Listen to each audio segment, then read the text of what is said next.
ના અમારે ફેદાય કરે છે બે દાડે તો હવે કંટાળી ગયા છો. તો ગાઈસ ગોદડો બધું બહાર કાઢી નાખ્યું છે અને આ બાજુ ગોદડો મોસી પણ જોઈ લો. So hey guys good morning, welcome to my new blog. તો ગાઈસ સવારની શુભ સવાર થઈ ગઈ, ઘડિયાળનો 8 વાગી ગયા અને 8 વાગે આપણે બ્લોગની શરૂઆત કરી નાખીએ. તો વિડીયોની અંદર કન્ટિન્યુ થયો બન્યા રહેજો, તમને બહુ મજા આવશે. લાઈક કોમેન્ટ શેર સબસ્ક્રાઈબ કરવાનું ભૂલતા નહીં. તો સવારની શુભ સવાર થઈ ગઈ, ઘરમાં આવી છે ઘરોળીથી. હવે 2 જણા કાઢવાનું પ્રોસેસ ચાલુ કરી નાખીએ.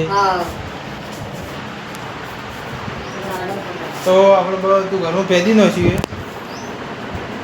જોઈ લો. હવે ટોટલી ઘરમાં બધું ફેદી નાખીએ, ફક્ત એક ઘરોળી આવી છે એના બદલે કરીને. તો હવે ઘરોળી ગોતવાનું ચાલુ છે, આપણે જોઈ લઈએ. આ બાજુ તો ચો દેખાતી નહીં, આ બાજુ આપણે મેડમ પણ હવે ગોદડા ફેદે એવું લાગે છે મને.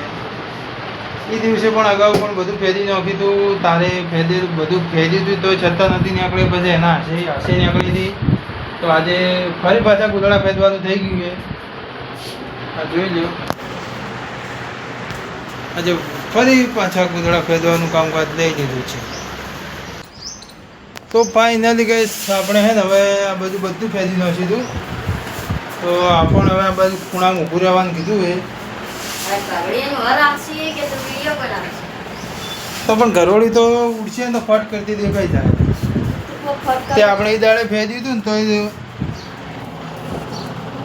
ઠીક ચોયથી આવે જ છે, ચોયથી આવે છે, દરવાજેથી આવે જ છે. પણ એ તો બગા નીકળી જાય, તું બે દાડી ફેદે એ વધારે થાય એમ.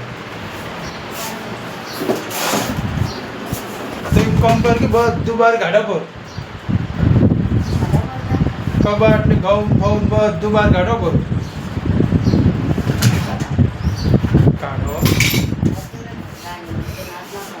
તો અમે ત્યાં બધું ફેદી તો નોશું હવે.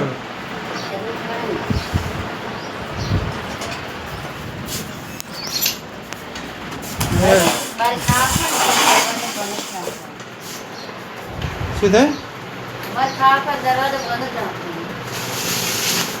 તો આ બાજુ જુઓ બધું ફેદવાનું ચાલુ કરી દો છું. અને સવારની સવાર પડી એટલે બે દાડે બધું ફેદી નાખે. હવે આ ગોદડાનો નંબર લાગ્યો હતો ફેદવાનો. ગોદડો મોસી પણ આખી બહાર ખેંચીને લાવી દીધી. હવે ગોદડો ખોલવાની તૈયારીઓ કરે. સવારમાં બહુ કોમ આવે છે, શું કરીએ ગાઈસ.